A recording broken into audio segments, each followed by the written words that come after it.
Charles Willis. I'm 68 years old, I've been a widower for 3 years, and I've lived my entire life in Oakland, California. I worked as an engineer for more than 4 decades, but my biggest investment has always been my family. Now tell me something. What leads a son to accept $20,000 from his own father, and then look that same father in the eye at the airport and say, "You're going to have to go home. I forgot your passing." I ask this to this day, trying to understand where I failed. Because when you love, you don't imagine that you will be discarded as a burden. I just wanted to spend a few days with my grandchildren, see the sea with them, be part of those memories that we carry until the end of our lives. But it seems that for them, I had already stayed in the past. In this video, I'm going to tell you everything that happened. How I planned with love, how I was deceived into silence, and what I did after I understood the truth. If you've ever felt like it was too good for those who didn't deserve it, this story will move you. Because sometimes, life's greatest lesson isn't about love, it's about limit.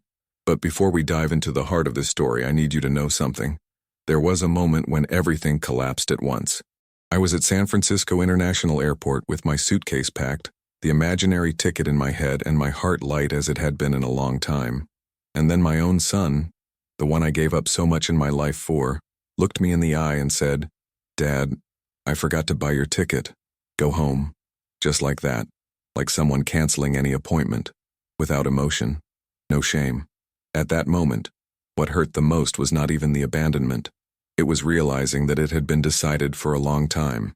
They just waited for the right time to discard me. What if I tell you that 3 weeks later he came back from a trip and had a reception he never imagined? If this kind of story touches something inside you, if you've ever felt like you've been left behind by those who should protect you, so stay with me. Leave your like, subscribe here to the channel. Not because it's an obligation, but because it's difficult to open wounds like this.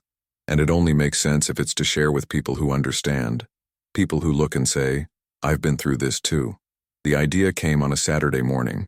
I had just watered the plants in the backyard and sat on the porch with my coffee. The sun was beating down lightly, and for a moment, I missed the time when the house was full of voices, laughter, little steps running from one side to the other. That's when I thought, why not bring everyone together on an unforgettable trip? Something that children would keep forever in their memory, and that I would also carry with me in my heart. I took my old notebook, the one Margaret gave me before leaving, and started researching Hawaii. Beachfront hotels, family-friendly activities, sunset dinners, boat trips, light trails, everything I imagined being lived with them. I told Eric the idea the following Sunday during a family lunch. He opened a wide smile, one of those I hadn't seen in a long time. "Dad, this is wonderful. Are you sure? Will you really want to pay for everything?" I didn't even hesitate. I said yes, that it would be my gift, and that I would do it with pleasure. Amanda praised the idea, said the children would love it. Jason, my oldest grandson, even jumped out of his chair asking if he could learn to surf. At that moment, I felt included, important. Not only the man who signs the checks, but the grandfather present, the link that still united that family. Eric suggested that he take care of the reserves himself. I said that, with the right tools, I would be able to organize everything online faster, which would be one less burden for me. "You only take care of the financial part, Dad. The rest is up to me," he said, with that practical tone of someone who wants to help. And I believed it. I believed it because I've always been that way. Overconfident with those I love. On Monday, I transferred $20,000 straight to his account.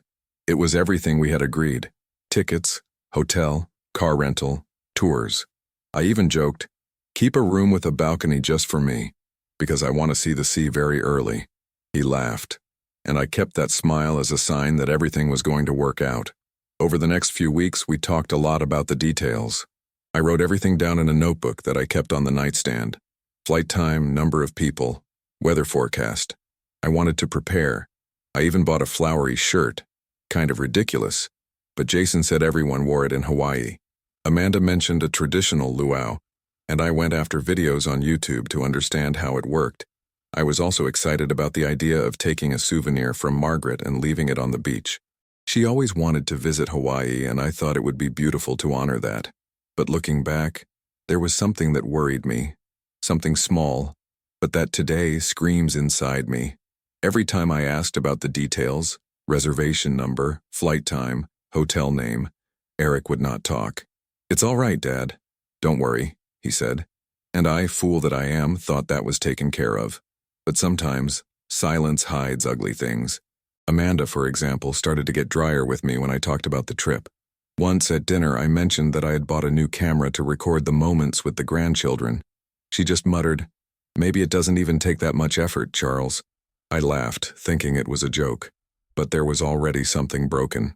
Pause here, because there's one thing I need to say. When you love, you don't think you're being left out. We make mistakes, sometimes on purpose, to continue believing that we are still part of what we have built. And when he realizes, he is already outside, looking out the window. If you've ever felt something like this, that silence that hurts more than harsh words, comment below. He writes, "I've lived it," or "It touched me," because there is pain that only those who have carried it understand. But at that time, I still didn't know anything. I was still in the dream. I remember one afternoon when Eric called me, all excited, saying that he had booked a helicopter tour to see the volcanoes of Ilha Grande. "You're going to love it, Dad. It will feel like it is in a movie." And I cried after the call, not sadness, of emotion. I thought that perhaps he was really trying to include me, that it would be a new beginning for both of us. In the last week before the trip, I started sorting the clothes. I bought a new sneaker, took my favorite hat to wash. I even kept Margaret's watch to wear on the day of departure, as a way to take it with me. I wrote a letter to my grandchildren to deliver when we were together on the beach. Everything was ready. Everything. Except the truth that awaited me in the airport terminal. And perhaps the cruelest thing was not what happened there, but what didn't happen in the weeks leading up. No sincere hug. No, "It's going to be nice to have you with us." No gesture that actually said, "You're part of this, Dad." It was all mechanical, protocol. But I didn't see it, or he didn't want to see it. And that's how, believing in the dream, I arrived at the boarding gate in San Francisco, wearing my new flowered shirt, with my suitcase packed and my heart like a child on Christmas Eve. But when we look into someone's eyes and don't see ourselves reflected there, something inside us dies. And you know what's sadder? It's just that I still had no idea what awaited me at that airport. But everything, absolutely everything, was about to fall apart. There was a Sunday, 2 weeks before the trip, that was engraved in my memory like a blurred photograph. I went to dinner at Eric's house, as I used to do from time to time. I took an apple pie that I bought at the bakery around the corner, the one that Margaret loved. When I arrived, I immediately realized that the atmosphere was strange. Amanda barely looked me in the eyes. She was busy in the kitchen, and the kids, the children were glued to the tablet. They didn't even come to hug me as before. But what really struck me was the conversation I tried to have with my son there in the living room while he was finishing a soccer game on TV. I asked about the flight schedules, if we would all go together, if I would need help with the children's documents. He replied with a, "We'll see this later, Dad," without even taking his eyes off the screen. I tried to insist, but he amended with a comment about the game and completely diverted the subject. I was silent. I felt like an old piece of furniture in the room, present, but invisible. In the middle of dinner, I tried one more time. "Eric, have you ever told me what the name of the hotel is, just for me to write it down here?" He cut me off with a forced smile, saying, "Oh, Dad, relax. It's a lot to worry about right now. We will guide you on the spot." Amanda let out a sigh that felt impatient, and then, to top it off, Jason dropped a phrase that chilled me inside. He said between one mouthful and another, "But Mom, is Grandpa really going? Isn't he a little old for these things?" Amanda laughed and said something like, "Let's see, son, let's see." "What do you mean, let's see?" The money had already been sent. The trip was my gift. That hit me like a sledgehammer in the stomach. But I did what I've always done in my life. I swallowed hard and pretended it didn't hurt. On the way back home in my old car, I was ruminating that night. That phrase from Jason, Amanda's tone, Eric's way of dodging my questions. I started to connect the dots. Too late, perhaps. But there was born a nuisance. It wasn't anger. Not yet. It was more of an estrangement, a distrust that I didn't want to accept. Do you know when people's silence starts screaming? That was it. I had become that relative that no one listens to anymore, but who still supports the whole structure, the forgotten pillar. The following week, I tried to send a message asking if I should print my ticket or if I would receive it by email. No response. 3 days later, Eric called me to ask for my passport number. That's all. No talk, no, we're excited, just send the number. The call lasted less than 2 minutes. The sound of a washing machine in the background and my son's impatient voice made me feel like I was bothering. But still, I tried to convince myself that it was all in my head. Age makes us doubt even our own perception. Maybe they're just busy, Charles, I'd say to myself. He doesn't see evil where there is none. But it wasn't just me. Even Margaret, if she were still alive, would have noticed. It was in Amanda's eyes which she looked away whenever I said, "I can't wait to be there with you." It was in the silence of Eric, who no longer talked about the plans. And it was, above all, in the absence of enthusiasm of the children, that they seemed to know something that I did not know. The saddest? I started to thank for crumbs. A good morning answered, a brief message, a quick mention of the trip. I clung to it as one clung to a threadbare rope over an abyss. Until, one Thursday night, I dreamed of Margaret.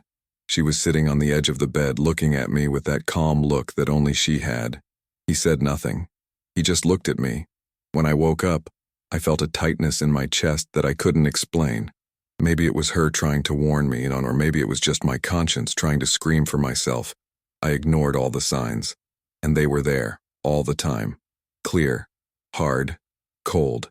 But what happened at the airport? That was not just a sign. It was a sentence. And the way he said those words to me so coldly was when everything was wide open. Now tell me, how far does the blindness of a father who only wanted to be remembered as family go? Because what was waiting for me at that boarding gate, it was going to change my life forever. On the day of the trip, I woke up before the sun. It was as if my body knew that this would be an important day, even without understanding the kind of memory it would leave. I took my time showering, shaved, put on my best shirt, the light blue one that Margaret said matched my eyes. I put on my polished shoes and adjusted my hat in the mirror, giving a slight smile. I took the ready-made suitcase next to the bed, where I had lovingly kept the letter for the grandchildren and Margaret's old watch. Before leaving, I walked into the room, looked at her portrait, and said, "Let's go with them, honey." I was ready. Ready to live a beautiful memory. Ready to be with mine. I arrived at San Francisco International Airport 2 hours earlier, as I always did on every trip. I met Eric near the check-in desk. He was with Amanda and the children. Everyone seemed fine. Jason played with his passport in his hands. Lily ate a packet of cookies. But what bothered me right away was that no one greeted me with excitement. A quick wave, a withered, "Hi, Dad," and that's it. Amanda didn't even look me in the eye. But I, trying to keep my spirit light, joked, "Ready for adventure, huh? I bet no one will want to leave the beach afterwards." Eric gave a half-forced smile and mumbled something I didn't quite understand. We walked to the counter. I stood by waiting for the moment to present my documents, but I realized that Eric was only handing over the 4 passports. I stood with mine in my hand, waiting for my turn. The attendant typed fast on the computer. Amanda took the boarding passes and distributed them between her and the children. That's when I looked at Eric, confused. "And mine, son?" He was silent for a few seconds. Then he looked at me, and that look I will never forget. It was the look of someone who is going to say something that he knows will hurt. "Dad, I forgot to buy your ticket. You're going to have to go home." For a moment I thought it was a joke. I stood there waiting for him to laugh and say, "Prank, Dad." But there was no laughter. Amanda pulled the children's suitcase. Jason and Lily started walking towards the gate as if it were the most normal thing in the world. I didn't understand. I couldn't understand. I asked, "What do you mean you forgot?" "But I transferred you the money. I sent you everything, Eric." And he just said, "It was a lot of running, Dad. We fumbled. There is no way to solve it now." I went to the counter. I asked the attendant if there was any ticket available on the same flight. He looked at the system and said with professional coolness, "The reservation was made 6 weeks ago for 4 passengers. Unfortunately, there are no more seats available for today." 6 weeks. 6. They decided that much earlier. They planned to go without me. They excluded me, with my money, and they let me believe that I belonged. I took a step back. My arm trembled. My mouth dried up. I looked at Eric once more and said, "You took me off the trip, Eric, with intention. That was not forgetting." And he, lowering his gaze, just replied, "Sorry, Dad. I didn't want it to be like that. I saw the boarding door open. I saw my family enter through it. I saw my daughter-in-law pull the children by the hand. I saw my son. My son turns his back on me without even a hug. I stayed there, with my suitcase in my hand, with my passport in my pocket, with my chest sinking inside. The door closed, and with her, something inside me too. I stood still for a few minutes until an employee asked me if I needed help.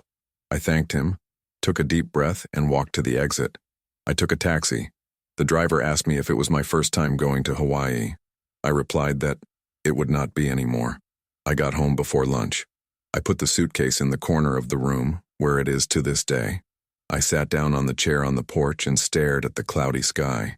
The clouds moved slowly, as if mocking the haste I had to believe everything.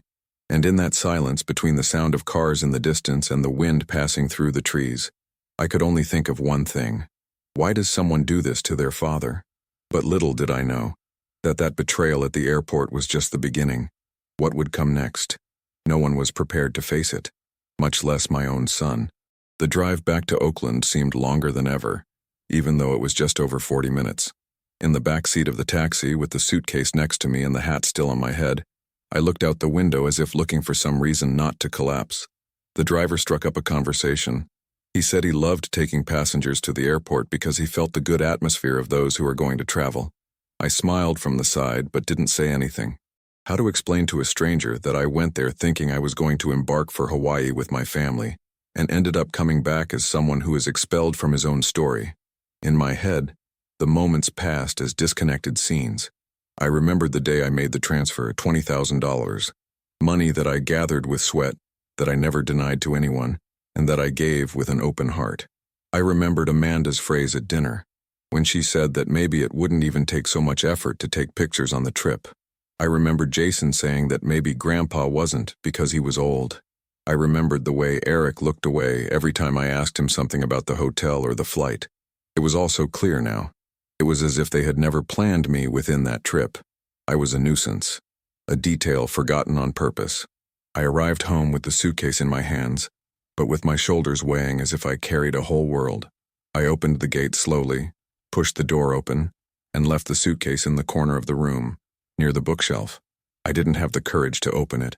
It was as if unpacking was admitting that it was all real. I took off my shoes, unbuttoned my flowered shirt, and went to the kitchen. I turned on the kettle. The silence of the house seemed deeper than ever. I wanted to call Margaret, to tell her what had happened, but only silence answered.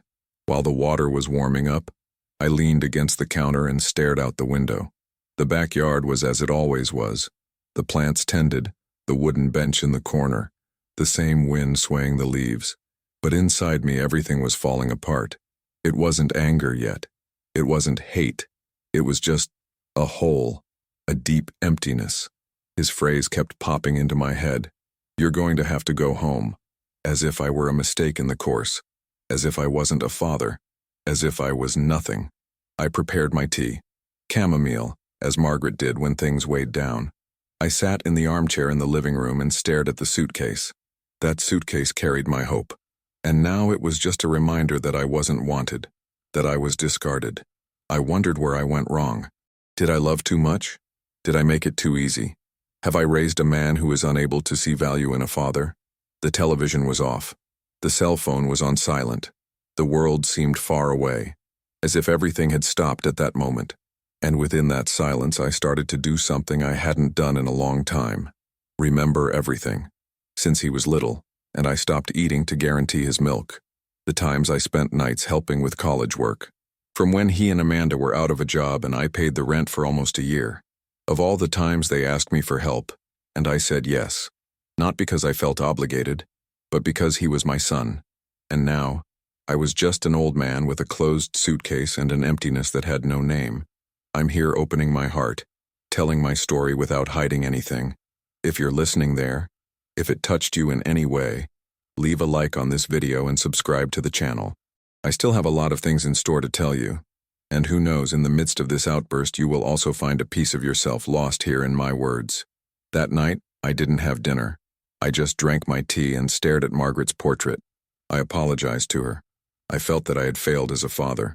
I felt that maybe I had been wrong to trust so much, to believe so much. But something inside me, something small still, almost imperceptible, began to move. It was not revenge. Not yet. Era. Lucidity. And this lucidity would lead me to a place where my silence would no longer be weakness. And it was there, in that room, between the closed suitcase and the empty cup, that a new idea began to be born. But before I tell you what I did, can you imagine who was the first person I looked for the next day? And what did he help me prepare? The next morning, I woke up with a heavy head, as if I had spent the whole night fighting a nightmare that insisted on looking real. But it was. It was all real. I got out of bed without making a sound, even though I was alone, and went straight to the desk where I keep my important papers. I opened the old notebook, the same one I used to dream about the trip, and started looking for the emails exchanged with Eric. I opened them one by one calmly. First, I found the proof of the transfer, $20,000, deposited directly into his account, with the title, Hawaii Trip, Family. The date was there, just right. A month and a half ago.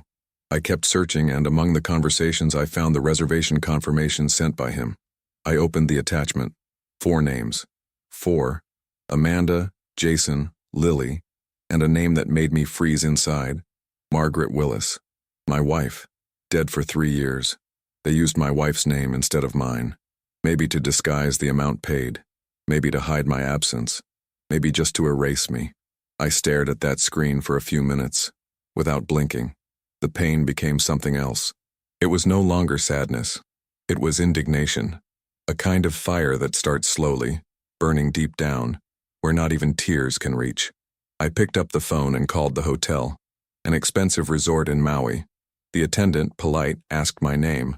I said it was Charles Willis and that I needed to confirm a reservation made with my money. She asked for the reservation number, which I had on hand. When she confirmed the data, I asked, "How many weeks ago was this reservation made?" She replied without hesitation, "6 weeks ago, sir." 6 weeks.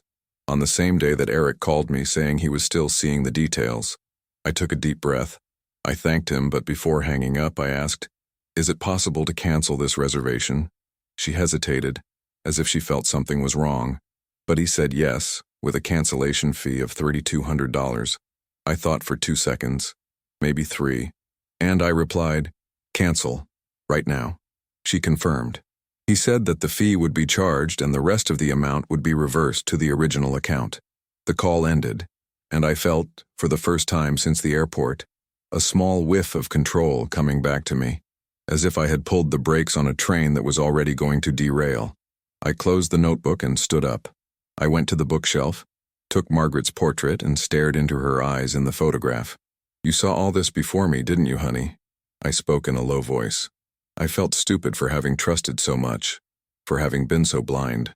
But more than that, I began to feel something different, a kind of strength that I hadn't accessed for a long time. It was as if something inside me, something ancient, silent, was waking up. Gradually, I sewed the details in my head. They planned the trip without me. They used my money. They used Margaret's name as a cover. They deceived me for 6 weeks. They deceived me with promises of walks, dinners, hugs in the sand. And at the right time, they left me at the gate as if I were a lost package. It was no longer a matter of sorrow. It was a matter of truth, of justice. I went back to the computer and started organizing everything. I printed the emails. I separated the proof of the transfer. I registered the name used in the reservation. I took the hotel's cancellation protocol. It all went into a blue folder where I wrote by hand with a black pen, Hawaii, the truth. And as I put together each of these proofs, I started to think, if they were cold enough to do this to me, then I needed to be strong enough to react, but without screaming, without fighting, without descending to their level. I needed to act with the only weapon I had left, my dignity, because there was still more to come, and what I was about to do. It would show them that a betrayed father can be silent, but he will never be defenseless. Can you imagine the first person I called after all this? Because it was this connection that changed the course of our entire history. At the end of the afternoon, after canceling the reservation and organizing the papers in the blue folder, I went to the living room closet. There, I keep some things that no one else sees as worth. A lot of old albums, VHS tapes without subtitles, letters that Margaret wrote me when I traveled for work. I took the brown album, the heaviest, with the spine half worn. It was the one of our family life. I sat on the couch, took a deep breath, and opened it. Front page, 8-year-old Eric dressed as a cowboy on Halloween. I was behind him, holding a pumpkin. I smiled unintentionally. The photo was too beautiful to match what I felt now. The following pages came like slow stabs. The day I signed as a guarantor for his first apartment in Berkeley, even though I knew I could get tangled up if he didn't pay. And it almost happened. For 2 months, it was my card that held the account. Another photo. Him hugging Amanda on their wedding day. Me in a light gray suit, Margaret in a navy blue dress. I remember it as if it were today. I was the one who paid for almost half of the party. Eric was swamped with college debt and said that, "Without your help, Dad, none of this would be possible." I believed that, and I thought it was beautiful to hear. I stopped at one photo in particular, the 3 of us in the hospital, right after Jason's birth. Amanda was pale, smiling wearily. I held the baby in my arms, a sacred moment. I remembered the day she needed emergency surgery 2 years later and didn't have decent medical insurance. I sold part of my shares at the time, something I kept for my retirement, and covered everything, without batting an eyelid. They were moved, of course, they thanked me. But now, looking back, I keep wondering, did they see it as love, or just as another favor? Because that's how they treated me now, as a useful old man when he has something to offer, and invisible when he has already given what he had to give. I closed my eyes and went back to another time. How many nights did I spend with my grandchildren so they could go out or travel? How many times have I been a nanny, driver, counselor, cook? And all this smiling, because for me it was a pleasure. It was never a sacrifice, you know? It was affection. It was my way of saying I'm here, and maybe that's what hurts the most. Realizing that for them, my presence has become a bargaining chip, as if a father's love had a deadline, as if, after a while, it became old, heavy, uncomfortable. There is a phrase that came to me at that moment and that I have never forgotten. When we love without asking for anything, we run the risk of being forgotten as if we had done nothing. And that's why I ask you, stay with me until the end of this story, because what I found out later, what I decided to do, it was something that I didn't even imagine I would have the courage to. I closed the album. The pain was now more organized, almost cold, but at the same time, it gave me clarity.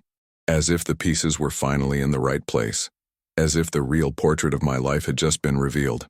I got up, went to the office, and picked up the phone. I sat calmly, looked at the number in the diary, and dialed it. The person who answered on the other end said my name as if he didn't expect to hear me. And I replied firmly, "I need to make an appointment, but it's something different this time. Because a time has come in which I stopped asking why and started planning how. And the answer to this question, it was going to change everything. Can you guess who I spoke to on that call? And why soon after did I start gathering all the documents of my life in a single folder? I walked to the office with slow but steady steps. It was as if every meter of that corridor inside the house pushed me to a new version of me. Not the most bitter, nor the most vindictive, but the most lucid. I opened the door carefully as one who enters a temple. This room has always been my place of thought. Where I studied, I organized the household bills, wrote Christmas cards by hand, read my newspapers. Where I decided many paths of life, but perhaps never one as important as the one I was about to take. I went straight to the second drawer of the dark wood cabinet. The key was still in the same place. When I opened it, I pulled out the gray folder with an old label. Personal documents. Inside it, everything was there. Transfer receipts, house deeds, statements of my retirement funds, car documents, certificates of old investments, and most importantly, an updated copy of my will. I leaned the briefcase on the table and stared at it for a moment as if staring at a mirror. And there, without anyone seeing, I said to myself, enough. I took my calendar and looked for the card of an old acquaintance, Bruce Harland, the family's lawyer for decades. A man of integrity, discreet, who knew Margaret while still alive. I knew I could trust him. Called. The secretary answered, recognized me by her voice. "Mr. Willis, it's been a long time." And I, without beating around the bush, just said, "I need a time with Bruce. Tomorrow. It's about a change in the will." On the other side, there was a small silence. Then she replied, "Of course. At 2 p.m. he is free." I hung up the phone slowly. I sat staring at the device as if it had just sealed a pact. There was no turning back. Outside, the sound of the street was normal. A dog barked in the distance, a child screamed in play. But inside me, nothing was the same. He was no longer the silent father. He was no longer the forgettable grandfather. It was the man who decided to stand up, not with a shout but with paper. I stayed there for a while longer, remembering all the times I looked at Eric and saw in him a reflection of me. From when he called me the pillar of the family. When he told me, "You are my example, Dad." And now, I was just an absent name on a travel list. Sometimes we discover too late that our love was being seen as an obligation, and that our generosity has become convenience for others. It is a silent but cutting pain. If you've ever felt something like this, if you've ever had to swallow hard after realizing that someone only remembered you when they needed you, comment here. Write, "I know how it is," or "I understand you," because there are truths that we only share with those who have already bled in the same place. That night I prepared a strong coffee, sat on the armchair on the balcony, and stared at the sky. It was clean, with few clouds. The stars appeared shy, as if they were afraid to see what I had become after that betrayal. But I was not a bitter man. It was just someone tired of being left for last. And now, I had a plan. And this plan began with a pen, a crossed-out name, and a decision Eric would never have expected. But before I tell you what happened in that office the next day, can you imagine who else was left out of the New Testament? Because the truth is that he did not betray alone. On the morning of the meeting with Bruce, I woke up early, as I have always done all my life. I drank my black coffee quietly, ate 2 buttered toasts, and sat at the living room table with the gray paste in front of me. Before leaving, I wanted to make sure I was taking everything. But, more than the papers, I needed to organize within myself what that meant. It was not just a change in the will. It was the last thing I could still control. It was the line I was drawing between what I endured and what I would no longer accept. I took another folder, one of those with elastic bands, and started the complete survey of my goods. Something I had never done like this, in detail. The house here in Oakland, where Eric grew up and took his first steps, has been paid off for decades. When Margaret and I bought it, it was with sweat, deprivation, and hard work. No one in this family has ever lacked a roof over their heads, and it wasn't by luck, it was by effort. Then I listed the investment accounts, funds, conservative investments, some stocks that stayed with me even after the partial sale. Almost $500,000 combined. All this kept with a single purpose, to leave security for mine. But mine has changed, or rather, revealed themselves. I opened another drawer and took out the transfer receipts folder. There were the receipts of all the times I sent money to Eric. Help with rent, car renovation, children's school supplies, medical emergency, card advance. In that last year alone, it amounted to almost $10,000. Monthly, I still made small deposits to lighten the budget, as he said. And I, dizzy with love, believed it. I believed it was my role. As I separated each statement, each receipt, I felt something new. It was not revolt, nor relief. Serenity. As if each document were a brick in a new wall within me. An emotional protection that I had never built. I thought love was enough. That being good was enough. But being good without limits becomes a breeding ground for abuse. I then took an old notebook, one of those with a black cover where I wrote down the expenses of the house. I opened to the last blank page and wrote by hand. You thought I was weak because I was good. But right now, I'm just being fair. That phrase wasn't for him, it was for me. To remind me that sometimes the greatest act of love we can do for ourselves, it is to say, enough is enough. I stood there for a good few minutes, rereading that line. Then I turned the page and started writing a letter. It wasn't supposed to be delivered. It was just a rehearsal, a way to get out what I've always kept. I wrote everything, from the pride I felt when I saw it form to the pain of being left at the airport as a stranger, from the nights I spent with a fever taking care of the grandchildren, to the cold way he told me to go home. I put everything on paper. Each line was a liberation. When I was done, I folded the letter and put it in my pocket. I didn't know if one day I would have the courage to show it, but he needed those words to exist somewhere, even if only with me. Before leaving, I took one last look around the house. Each room carried a memory. The creaking front door, the couch Margaret chose, the porch chair where I read so many stories to the kids. Everything there had been built with love. And now, That house, the heart of our family, was going to change its meaning. Because if there's one thing I decided that morning, it's just that this house will no longer house those who excluded me with so much contempt. If they want to step here again, they will have to knock on the door. And maybe not even I answer. And it was with this firm calmness, with this light weight, that I took the briefcase and went to meet Bruce. He knew that this meeting would be the first step of something much bigger. But what he told me when analyzing the papers, it was something that even I didn't expect. Do you believe that even in the law, silence can speak louder than any scream? Well, that's when everything started to fall into place for good. Want to know what he discovered in the documents? And what, legally, could become the biggest scare of my son's life? So get ready, because the next conversation changed everything. Bruce's office was in an old building on Broadway, right in the center of Oakland. I arrived early as usual and waited a few minutes at the reception. When the secretary announced my arrival, he came to me with that cordial manner that has never changed. He hugged me like you hug an old friend, but when she looked into my eyes, she realized that this meeting was not just any visit. Come in, Charles. Tell me what's going on. I sat down in the leather armchair, took the papers out of the folder slowly and handed them to him. I think it's all there, but if something is missing, I'll bring it later. Today, I didn't come to ask for help. I came to make a decision. Bruce read it silently. He scanned each receipt, the printed messages, the hotel booking letter with Margaret's name on it, and nodded slowly. At times, he sighed deeply.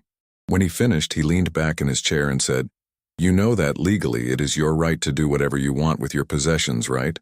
I nodded my head, affirming, "I know, but I need to know if what I experienced, if that kind of thing, has a name." That's when he replied something that struck me. "Charles, this is called emotional abuse, and when it involves money, it also comes in as financial exploitation of the elderly. It's not just a lack of gratitude. It is a breach of moral and legal duty. You have backing." That gave me a kind of peace. Not out of revenge, but because I finally heard that my pain had a name, that it was not an old man's drama, that it was not an exaggeration. Bruce took a new sheet of paper and began to write. "We are going to make a new testament. Clean. Goal. And you tell me where what's yours goes." I took a deep breath. I want Eric to be removed, clearly. No room for contestation. He doesn't need me anymore. It has already shown that. So now, he will have nothing more of mine. Bruce just nodded. I continued. "I want to leave the house on behalf of the Oakland Senior Support Center. They helped Margaret when she fell ill. She always said that she wanted to give back in some way. I think now is the time." "Perfect," Bruce said, already taking note. "And the investment funds, I want to divide it between two institutions, a foundation for child support and another for the elderly. One for what I believe and the other for what I lived, and I want to make that clear in a letter." He agreed with everything, with that calm of someone who knows he is witnessing something greater than a simple procedure. "This will be the talk of the town, Charles. Let them talk. What I don't accept anymore is to be silent." At that moment, I felt something I hadn't felt in a long time. Relief. That kind of relief that comes when we finally understand that we no longer need to beg for love from those who have already discarded us. I was freeing myself, and he was not against anyone. It was for me. If this piece of my life can become a mirror or a hug for someone, help me carry it forward? Like this video and subscribe here to the channel. This makes more difference than you think. It's not just by numbers, it's by knowing that my story got where it needed to go. We have finished reviewing the documents. Bruce assured me that within a week everything would be legal. He also directed me to write a final letter in case I wanted to leave a word, not as a father, but as a man. I was left thinking. On the way out of the office, the sun had already gone down a little in the sky. The light hit differently, as if until the day he had understood that something had changed inside. I got in the car, leaned my head on the seat and closed my eyes. For the first time in a long time, I didn't feel invisible. But as I walked home, a question began to go around my head. Will he understand? When you find out you've lost everything? Or will you think it was just bad luck? What happened days later showed that he not only understood, he felt it, and he was not prepared for the answer he received. Do you have any idea what it was like when he came back from the trip and looked for me? Because it was in this reunion that silent justice began to show its face. I returned to Bruce's office 2 days later. This time, it was no longer just with the gray folder of old documents. Now I carried a black briefcase, firm, full of tests organized in chronological order. What was once loose pain was now a straight line. I was greeted with the same respect as the first time, but now there was something different about me. I was no longer the old man who cried on the couch. He was the man who decided to leave a legacy, not a burden. Bruce and his team made themselves available immediately. One of his assistants, Matthew, specialized in inheritance law. He reviewed each extract, each print, each recording with trained eyes, those who know where the breach can hide. We couldn't make mistakes. One mistake, and Eric could contest everything. I handed in the receipts of past donations, amounts sent over the years, always with the description, family support, or for emergency expenses. I showed the text messages exchanged in the weeks before the trip where he avoided questions, diverted the subject, and even an audio of Amanda saying, "Your father can't take these things anymore, love. Stop talking about outings with him." That phrase hurt me, but now it was ammunition. Along with that, Bruce requested another step, proof of my sanity. I accepted without hesitation. I went to my general practitioner who has been with me for 20 years and asked for a complete cognitive capacity report. I did exams, underwent neurological and psychological evaluation. All the results confirmed, lucid, apt, oriented, in full condition to decide. We also recorded a video in the office where I read calmly and clearly each clause of the New Testament. I signed in front of witnesses. Then I made a second, more intimate video where I told in my own words what led me to that decision. That was the most difficult moment. Look at the camera, remember everything, and still maintain firmness. But I knew that if one day someone tried to paint me as a confused or spiteful old man, those eyes on the canvas, my eyes, would say something else. I wasn't reacting on impulse. I was protecting my story. Bruce organized everything in a legal dossier called Explanatory and Effective Memorial. Beautiful name, right? But what it meant was simple. A shield. A barrier between me and any attempt to distort the truth. I remember well a phrase Matthew said while stamping the last papers. "Mr. Willis, you are not just excluding someone from the will. You are giving back dignity to what you have built." That gave me goosebumps. And I want to tell you something now, heart to heart. Sometimes the respect that we never received in life, we only achieve when we decide to protect ourselves. Too much love without defense becomes space for abuse. And if this story is touching something inside you, it stays with me until the end. Because what's next? It's the moment that turns everything upside down. That same afternoon, Bruce handed me a physical copy of the entire process. I locked it all in a wooden box along with the letter I wrote weeks ago and kept it in the hallway closet, where Margaret always left the family albums, because there, among the memories of love, now was also the proof that I had learned to love myself. But all this was preparation. The real impact would come when Eric knocked on my door and discovered that the world he planned to live in, it no longer included my name behind it. Have you ever wondered what goes on in the mind of someone who lives thinking that their father is eternal, until the day they find out they have lost everything? Because this answer came sooner than I expected, and the way he reacted. To this day, it echoes in the corridors of this house. As I ate my breakfast there on the porch of my house, with the newspaper folded in my lap and the distant sound of a jackhammer on the back street, the cell phone vibrated on the table. 1, 2, 3 alerts. When I saw it, there were more than 20 missed calls, all of the same number, Eric, and below, a sequence of messages that started popping up one after the other. "Dad, what did you do? The reserve is gone. The children are crying. Amanda is desperate, and this is not fair." I stared at the screen for a good few minutes. I didn't answer. I just watched. The night before, I had already seen the number trying to contact him. There were 27 calls, 27 attempts to reach me after weeks of silence, indifference, and contempt.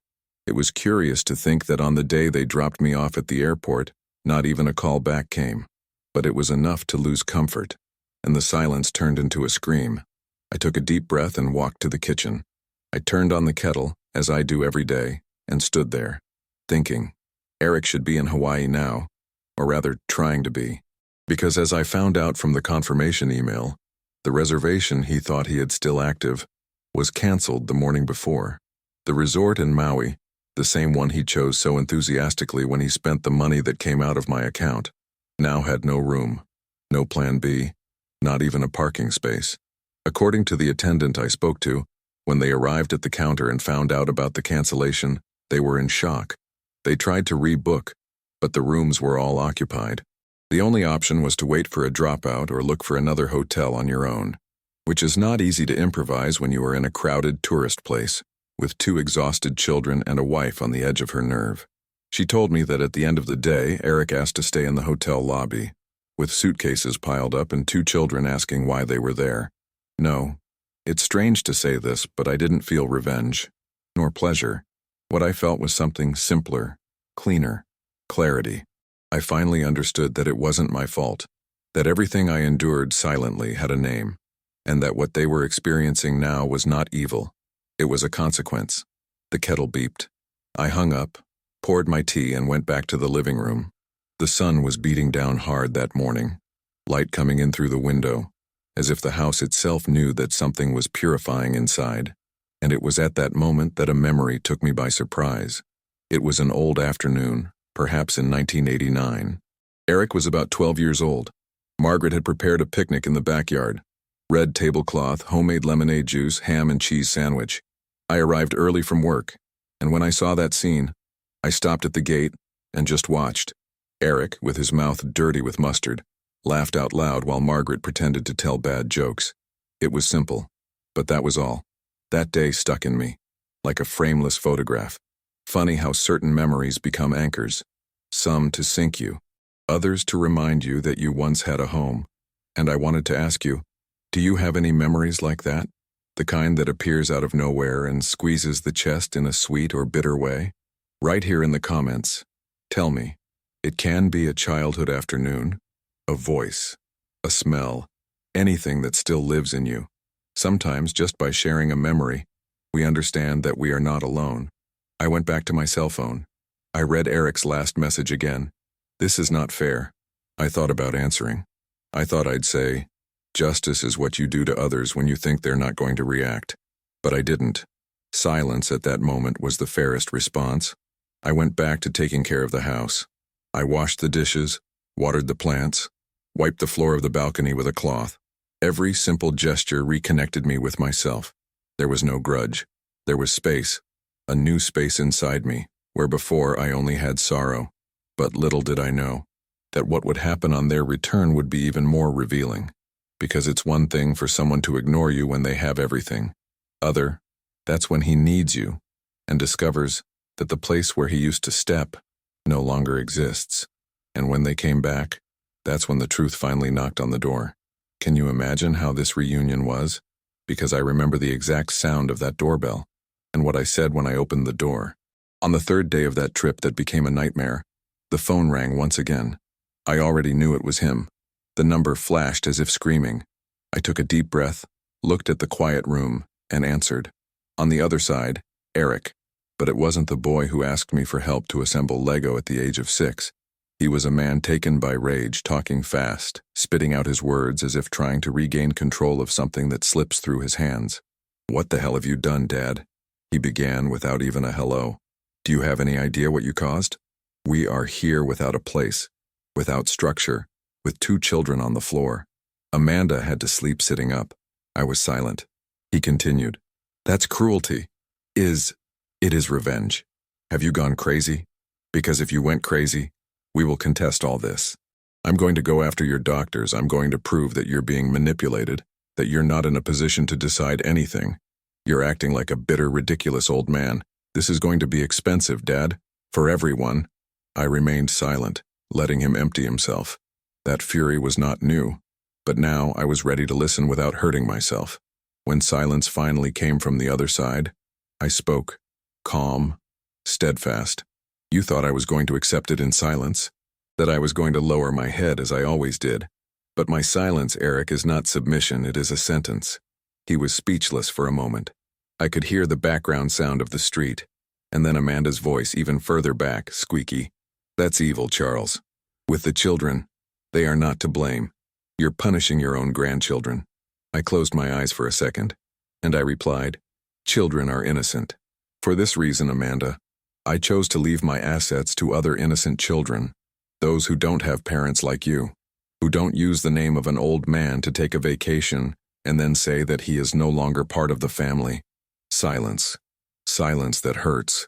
For a second I thought the call had dropped, but then I heard Eric again, this time in a lower, almost wounded tone. So that's it? Do you want to erase me from your life? No. I want to remember who I am, because I forgot, out of love for you, and now I'm just coming back to myself. He tried to say something else, but I hung up. No hatred, no rush, like someone who closes the last page of a book that took too long to finish. I stood there with the phone in my hand, staring into the void. It was strange, not to feel guilty. For the first time I felt whole, as if that conversation had wiped away the last crumbs of doubt that were still left in me. I remember that I went to the room and took the photo album, the old one with the pages half yellowed that Margaret organized with so much affection. I went through the images of Eric as a child, our first snowy Christmas, the holidays on Lake Tahoe, the Sunday barbecues. They were sweet memories. But now when I saw them, I no longer felt trapped. I felt freedom. You know, there are times in life when we don't need to scream. Just look them in the eye and tell the truth. And that day, I said, and when the truth comes out clean, firm, it doesn't need an echo. It stands on its own. But this story, it is not over yet. Because what came next, when they returned from Hawaii with empty suitcases and wounded pride, was even more unexpected. Can you imagine what a child does? When do you realize you've lost everything? How far will he go to try to recover? That's that. Not even I was prepared for the next step. And he crossed a line that no one should cross. I returned to Bruce's office on a gray morning, one of those that seemed to announce an end and at the same time a new beginning. The air was fresh, and I felt the light weight of someone who finally understands that he no longer owes anything to anyone. I entered, greeted the secretary, and she led me to the main room. On the table, a stack of papers was already waiting for me, organized in folders with labels and stamps. Bruce greeted me with a firm handshake, a calm look, and that respectful silence that only those who understand the meaning of such a moment can maintain. You're all set, Charles. Today, you close a cycle. The two witnesses were already there, a gray-haired lady who worked at the registry office and a young man from Bruce's team. In the corner of the room, a camera positioned, red light flashing. Bruce explained, "The recording serves as the official record of your full awareness and intent. It's a legal protocol, but also a moral protection." I just nodded. He gave me the documents and I started reading, line by line, word for word. The text was direct, cold, but fair. Eric Willis's name appeared only once, and not as an heir, but as an exception. He is formally excluded from any interest in the assets, values, or properties belonging to Charles Willis, for proven reasons of emotional abuse and financial exploitation. The reading continued, detailing each destination: the house for the Oakland Senior Support Center, the investments for the Early Childhood Education Foundation, a symbolic reserve to fund scholarships in the name of Margaret Willis. When I finished, Bruce looked at me and asked, "Do you agree, Charles?" I took a deep breath and replied, "More than agreed. I'm at peace." Signed, first in the main copy, then in the 3 duplicates. The witnesses then signed. Bruce stamped, sealed the envelopes, and handed me a certified copy. "Now it's done," he said. I put the document in the briefcase, looked around, and felt a different silence. A silence that didn't weigh me down. It was the sound of justice without noise. The recording was ended. Bruce turned off the camera and told me, "You know this is going to generate a reaction." I smiled. "I hope it generates reflection." He laughed lightly, and at that moment I realized that he understood more than he said. I left the office and walked to the car. The sky was beginning to open, shy, and the sunlight mixed with the smell of wet asphalt. On the way back home, I passed in front of the school where Eric studied when he was a boy. For a moment, I remembered when I was riding his bike, balancing his lunchbox on the handlebars. He always said that one day he would make me proud, and in a way, he left me, but for a different reason. He taught me that even love needs limits to continue being love. I got home, left the briefcase on the table, and went straight to hang up the phone. All notifications, calls, and messages, total silence. There was nothing else I needed to hear. I walked around the house slowly, touching the furniture, the walls, as if saying goodbye to an old weight. It was strange, but I didn't feel sad. I felt whole. For the first time in a long time, my story didn't depend on anyone. I opened the living room window and the wind brought a distant sound of children playing in the corner park. Smile. It was almost poetic to think that now it would be other children, and not those who called me a nuisance, who would benefit from what I built. Margaret would have liked that. I sat in the armchair, with the sun hitting my face lightly, and stayed there, in silence. The clock on the wall read 4 p.m. It was the same time that 3 weeks earlier I had been left alone at the airport. Funny, fate seems to have its own sense of irony, but the story was not yet over, because while I breathed a sigh of relief in that room, a plane landed in San Francisco bringing back the sun I no longer carried in my heart, and along with it, the storm was coming. Can you imagine what a man does when he realizes that he has lost his money, control, and respect all at once? Because it was at that moment that Eric stopped being just ungrateful, and it became something much worse.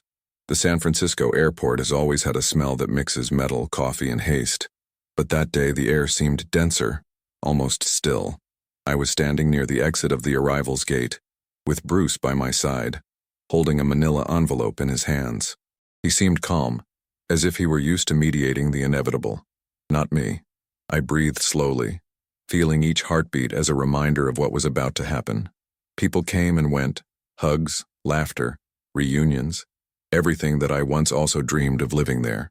And then, among the crowd, I saw Eric, the same man who was once my boy. He came with his sunburned face, sun-sunned eyes, tired posture. Amanda was carrying one of the children. The other was sleeping on her laps. None of them seemed happy. They were the perfect portrait of silent ruin. Bruce looked at me and nodded. It was time. As they approached, Eric seemed confused to see me there. He looked at me, then at Bruce, and let out a tense half-smile. "Dad, what are you doing here?" I didn't answer. Bruce stepped forward and, with the calm of someone who gives away fate, held out the envelope. "Mr. Eric Willis," he said in a neutral voice, "you are being formally notified of the new testamentary disposition of your father, Charles Willis." Eric frowned. He took the envelope abruptly and opened it right there. He began to read, first fast, then slower. His face gradually changed from incredulity to confusion, from confusion to anger. When he finished, he looked up and stared at me. "That's a joke, isn't it?" he said, his voice rising. "Are you doing this to humiliate me?" I kept my gaze steady without blinking. "No, Eric, this is just a reflection of what you did to me in that terminal. The difference is that I'm not leaving." Amanda tried to intervene, holding his arm. "Charles, the kids, please don't do that to them. They have nothing to do with it." "And I didn't have either," I replied. But even so, I was left behind. The people around began to look, curious. Bruce kept his countenance neutral, without interfering. I knew that his presence there was more than formal. It was symbolic. It represented the limit that I had finally imposed. Eric approached, his voice trembling. "You'll regret this. I am your son." "Yes," I said calmly. "And for that very reason, I gave you everything I could. Time, money, patience, and you returned me contempt. Now I'm just giving you back the silence you gave me." Amanda began to cry. The children looked around, not understanding. Jason, the eldest, asked quietly, "Daddy, is Grandpa mad?" Eric clutched the paper in his hands, tearing a piece unintentionally. He looked smaller than I've ever seen him in my entire life. And there, in front of that man who I once thought would be my continuation, I realized something that cut me deep. I didn't hate him. I just didn't recognize him anymore. Bruce put the copies away and said politely, "Mr. Willis, the documentation is already on record. This meeting is only a formal notification." Eric looked at me once again, and in that look there was a mixture of anger and fear, as if he finally understood that the power he had always had, the power to manipulate me, to shame me, to bend me, was gone. "You're destroying the family," he said almost in a whisper. "No, son. I just stopped supporting the theater." He looked away, and for the first time in many years I saw shame in his eyes. Amanda lowered her head, pulled the children, and started walking in front. Eric stood still, breathing heavily until, without saying anything else, he turned his back and went after her. I stood there, motionless, watching that image slip away. The end of a story I'd tried to save for far too long. Bruce put his hand on my shoulder and said, "It takes a lot of courage to do what you did today." "It wasn't courage, Bruce. It was love. Only self-love this time. There are things that we live and keep, but maybe by telling we help another heart to breathe. Like this video and sign up, and let's make this story reach those who need it. Because there are many people living in silence, the same kind of abandonment, and thinking that silence is weakness. But sometimes silence is the most beautiful way to say, enough. I looked once again at the arrival gate. The flow of people continued, indifferent. Life that goes, life that comes. And I, for the first time, felt light in that same airport where I was left behind. But the story is not over yet, because a week later, he came back. And this time, he didn't come to ask for forgiveness. It came to something much worse. Can you imagine what a son is capable of doing when he discovers that he can no longer control his own father? That's that. It was at that moment that I understood the true price of freedom. A week after that day at the airport, the gate to my house opened slowly. I already knew who it was before I even heard the footsteps. Eric came with a downcast face, a look that tried to mix regret and control, but I knew enough of that look to know when he came with a plan behind him. Amanda was right behind, holding the boy's hands. Jason saw me and ran ahead, hugging me by the legs. I hugged him back, of course. Children are not to blame. Lily, more shy, hid behind her mother but smiled slightly. It was a small but real smile, and I felt my heart soften for a moment. "Dad, can we talk?" Eric asked, his voice lower than usual. I nodded and opened the gate completely. Entered. The house smelled of coffee and old wood, as always. I sat in the armchair in the living room and he stood, hesitant. Amanda looked around her, perhaps looking for a good memory to lean on. I waited for them to speak. I knew they would come to try to turn the tables, and this time I was in no hurry. "Dad," Eric began, putting his hands in his pockets. I thought a lot about everything. What happened was, it was a mistake. I should have confirmed the passage. I should have organized myself better. I never meant to hurt you." I was silent. He expected a reaction, but I just watched him. Amanda took the floor. "Charles," Eric fumbled. "You know what he looks like. Everything happened so fast, the kids, the work, the bills. We ended up making mistakes, but the intention was never to hurt you." She spoke in a rehearsed, overly sweet tone. One of those who try to look like regret, but hide calculation. "And when did they find out at the airport?" I asked calmly. "You could have come back with me." She looked away. Eric swallowed. "Dad, we thought it was no use. The flight was already closed and the children—" "I see," I interrupted. "So it was easier to continue the trip with my money than to return home with my love." He lowered his head. Amanda took a deep breath and tried one last time. "It's not like that. We thought that when we returned, things would be settled." I looked at both of them, and he said without anger, without raising his voice, "If it was a mistake, you would have come back on the same flight.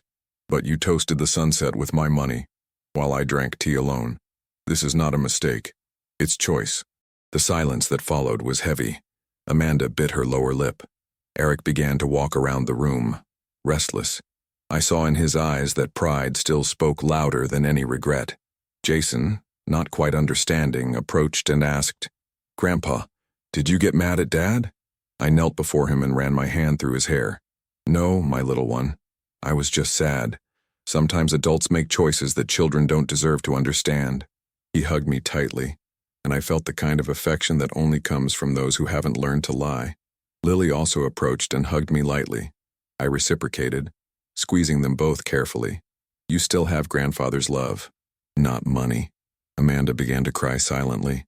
Eric stood there staring at me, perhaps hoping I would break. But no, I was already past the collapse phase. "Dad, are you really determined to take everything from us?" he asked, his voice breaking. "I didn't take anything away, Eric. I just returned each thing to its place. What is mine I built with love, and the love you had for me, well, that one no longer existed." He was speechless. The truth, spoken without venom, usually hurts more than any scream. I sat down again, and for a few seconds all I could hear was the ticking of the clock. Amanda wiped away her tears, picked up the children and said, "Come on, Eric. It's enough." But he didn't move. He kept looking at me as if he wanted to understand where he lost control. I don't know what he saw in my eyes, but I know what I felt in his. Fear. Not the fear of losing the money, but the fear of losing control over the old father he thought fragile. When they left, the door was ajar for a few seconds. I looked at that crack of light and thought about everything I went through. And in that instant, I realized that forgiveness is not forgetting. Forgiveness is to stop bleeding. There are people who say that life is too short to hold a grudge. I learned that life is too long to keep swallowing humiliation, and I want you to stay with me until the end, because what happened next, it was something that none of us expected, neither he nor I. Because Eric's next attempt, it was no longer with words. It was with something much more dangerous. Do you have any idea what he tried to do to me? Love, when wounded, sometimes turns into something that scares even those who created it. It was a gray afternoon in Oakland when the doorbell rang. I was reading on the porch, the sound of rain hitting the leaves in the garden lightly, when I heard that long, insistent ring. I didn't need to get up to know who it was. The silence that precedes certain visits is unmistakable. I left the book on the table and went to open the door. There they were, Eric and Amanda side by side but not together. She held the bag tightly, he with a tense countenance, the look of someone who came armed, not with weapons but with speech. I took a deep breath and opened the gate. "Can we talk?" he said. I gestured for them to come in. The room seemed smaller with them inside. I sat in the armchair, the same place as always. Eric stood, pacing nervously. Amanda settled on the couch, trying to disguise her suppressed crying. The air was heavy, as if each word had to cross a field of thorns to get out. "Dad, I need to understand what you're doing," he began, his voice trembling but trying to sound firm. "You're throwing away your family out of pride. By a mistake. For something that could be solved." I looked up. "My family? The same one that left me at the airport with my suitcase packed and my heart empty? Eric, was it me or were you the ones who threw it away?" He approached, pointing to me as he did when I was a child and wanted to convince me of something. "You're being vindictive, Dad. That's not you. I know you. Someone poisoned you against us." I gave a half smile. "Myself, Eric. Finally, I poisoned myself against blindness." Amanda tried to intervene, wiping away her tears. "Charles, I know what we did was wrong, I know, but you're his father and he is still your son. Will you let the hurt erase everything you experienced?" I looked at her calmly. "Hurt passes. Character, no." The silence fell heavy. He took a deep breath, leaned over the table and said, in a lower, almost threatening tone, "So that's it? Would you rather leave it all to strangers? For institutions? Are you going to leave what you've built with us in the hands of people who don't even know you?" "I left everything with those who still know what gratitude is," I replied. "You want the money, Eric, not the father. If you were the father, you would have come earlier." That sentence hit him like a punch. Amanda started to cry for real now, face in hand, repeating, "Please, Charles, don't do that. Don't destroy our family." But what they didn't know is that that family had already been destroyed from the inside long before the will changed. What I was doing was just signing the certificate of what no longer existed. Eric spoke again, his voice now louder. "This will not stay like this. I'm going to object, Dad. You can't just erase me from your life like that." I got up slowly, unhurriedly, and went to the sideboard. I took a white envelope and handed it into his hands. He hesitated before opening. Inside there were copies of everything. The recording of the signature, the medical report proving my lucidity, the bank statements, the proof of the transfers. "Take it to court if you like," I said firmly. "But know one thing. Now, you are the one who will be judged." He looked at the papers, his breathing heavy. Amanda stared at him, waiting for him to say something. But he didn't say anything. He just closed the envelope and put it under his arm. "You've changed, Dad." "No, Eric. I just stopped being what you invented for me." For a moment I saw in his eyes something that looked like regret, but he was soon swallowed up by pride. He turned his back, opened the door, and left. Amanda stood still, not knowing what to do. He looked at me for a few seconds, perhaps waiting for a gesture, a gap, but I could only say, "Take care of the children. They still have a chance to learn what you have forgotten." She nodded, teary-eyed, and left too. When the door closed, the house was silent again, but this time it was a light, well-deserved silence. I walked to the window. Outside, the rain had stopped, and the sky was beginning to open up. The wet streets reflected the light from the streetlights, and I stood there thinking. There is a kind of peace that does not come when everything is resolved. It comes when we stop explaining ourselves to those who never wanted to understand. And I want you to listen to me right now.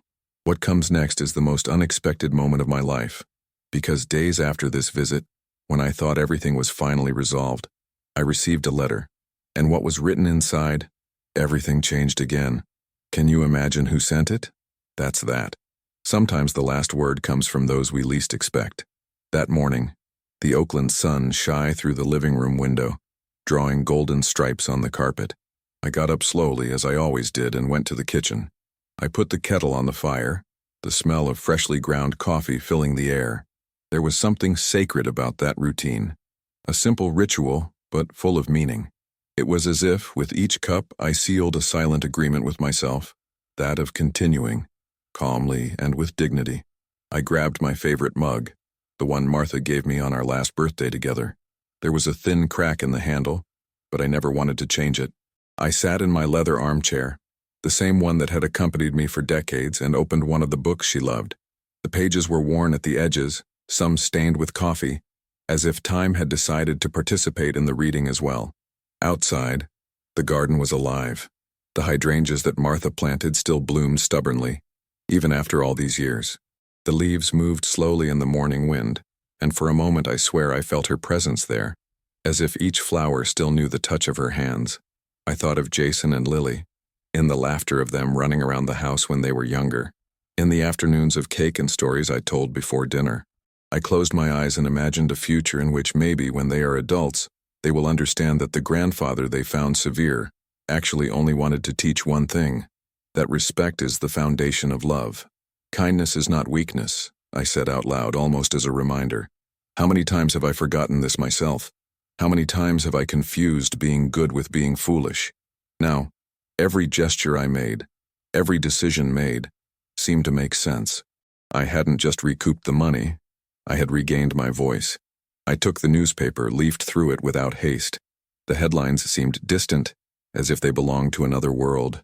Mine was now made of silence, hot coffee and the serene ticking of the old clock, the same one Martha chose at a fair in San Luis Obispo, when we still believed that time was an infinite thing. Outside, I heard the birds singing on the wire. One of them landed near the window, looked inside, and flew again. I smiled. Life has these small visits, subtle, almost imperceptible, but full of meaning. On the table next to the armchair, there was an envelope, the same one that arrived 2 days ago, with Amanda's trembling handwriting. I had already read and reread the letter.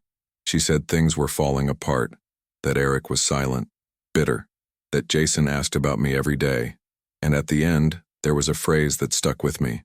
He's going to try to look for you again. Please be ready. Ready for what? I thought. I closed my eyes for a moment, and the memory of everything I had experienced in the last few weeks flashed like a movie. The airport, silence, the envelope, his cold voice on the phone, every scene, every pain, every choice brought me to that very moment, sitting in my armchair, with peace. Peace. This word gained another weight for me, because it wasn't the kind of peace that comes when everything goes right.